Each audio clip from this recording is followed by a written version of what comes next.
Okay, now we're going to question 6.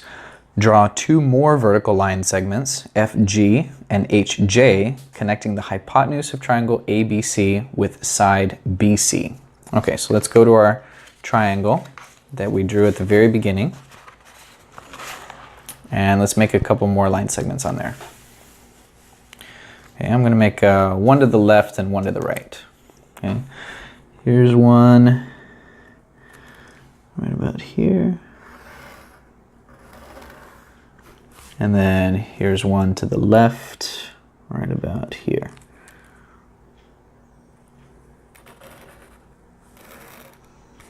Okay, and it says we needed to label those FG and HJ. Okay, let's call this FG and HJ. Okay. So I've got my two new line segments. Now it says, explain how you know that triangles ABC, DEC, FGC, and HJC are all similar. Okay, well if I go back and I look at this triangle, all of these triangles have right angles down here because these are vertical lines, right? And then all of these triangles also share this angle right here. So how many angles do I need to prove similarity? I need two. Two angles and I can prove similarity. So I've got one angle and I've got a second angle in all of these other triangles. So by angle-angle similarity theorem, they're all similar. They're all the same shape. They're just getting bigger and bigger and bigger and bigger. Okay. So let's write down what we just described. Triangles ABC, DEC, FGC, and HJC are all similar by angle-angle similarity theorem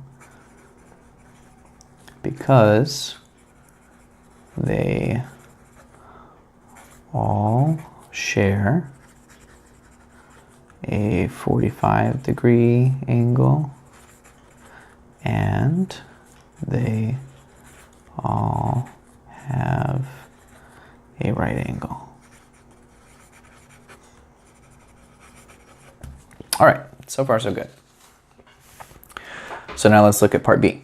It says measure each of the sides of the two new triangles that you created and record the side length measurements for all 4 triangles in the table. Okay, so let's go back to our triangle and let's do some measurements.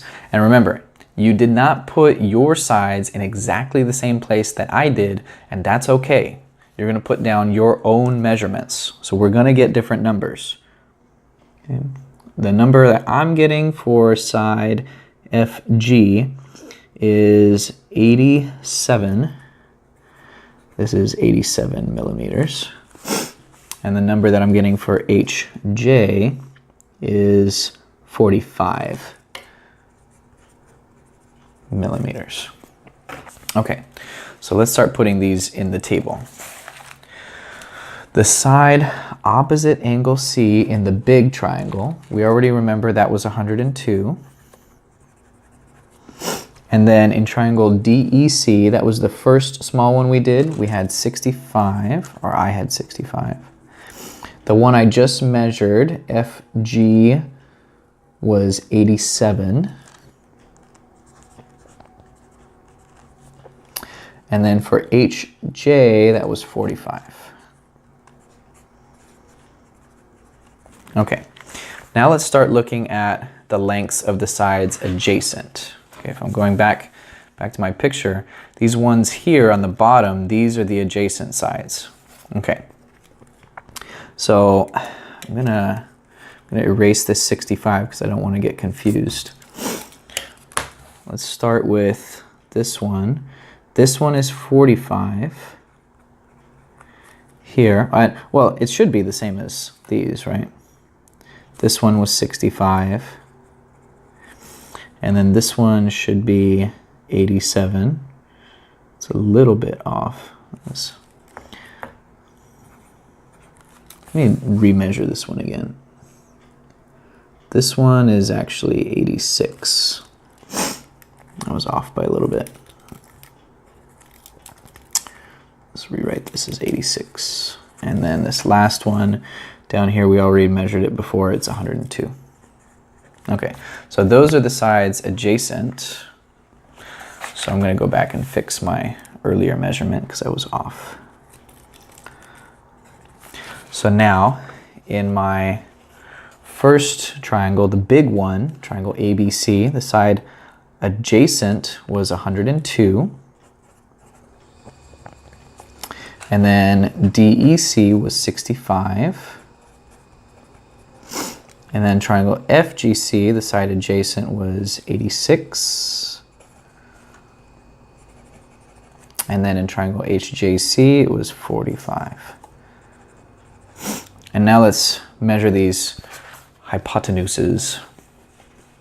Okay, so I already know that the long one is 144, and I already know that this one is 92, so let's get these other two. Let's see, I'm getting 64 for this one. 64. And then for CF, this looks like it's about 122. Okay.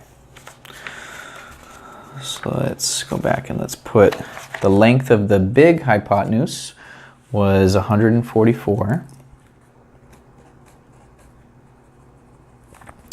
And then DEC was that first triangle we drew. That one was 92.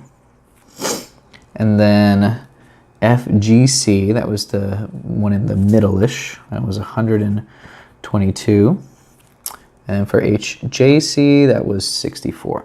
And remember, your numbers may look different because you drew your lines in different places. Okay? So now, these we're going to get the same answers though, because these ratios, they're all going to be the same. Right? So let's take the side opposite divided by the hypotenuse. Okay? So we're doing opposite divided by hypotenuse. So this is going to be 102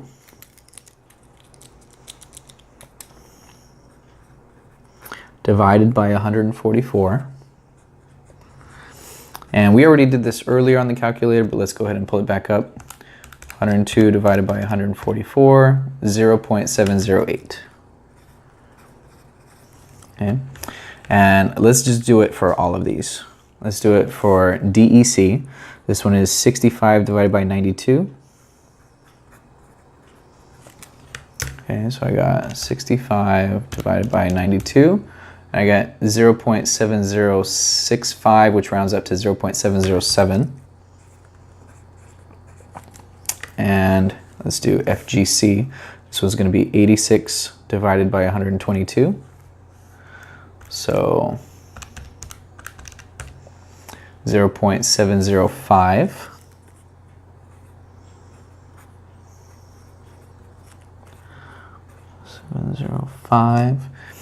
And now the last one is 45 divided by 64.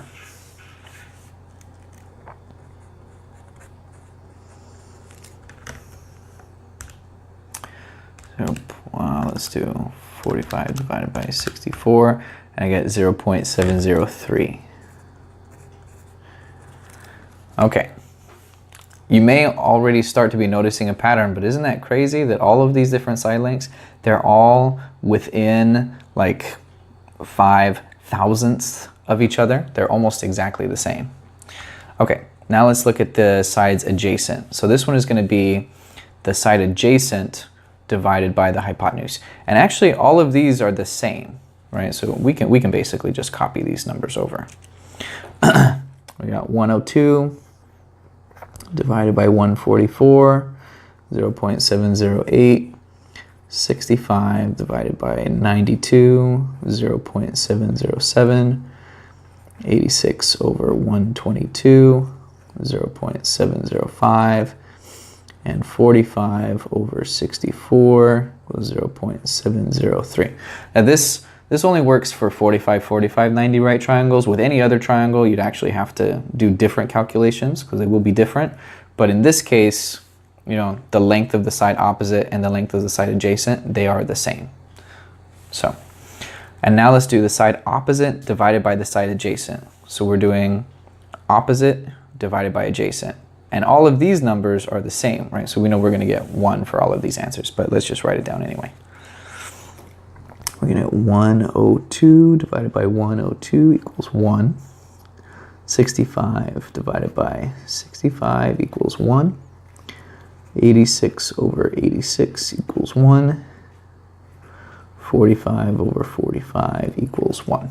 All right, so now we're starting to notice a pattern. We're getting the same numbers when we divide the sides, even though our triangles were similar but not congruent. They were different sizes, but our ratios stay the same. And to be honest, we already knew this because we knew that similar triangles have proportional sides, right?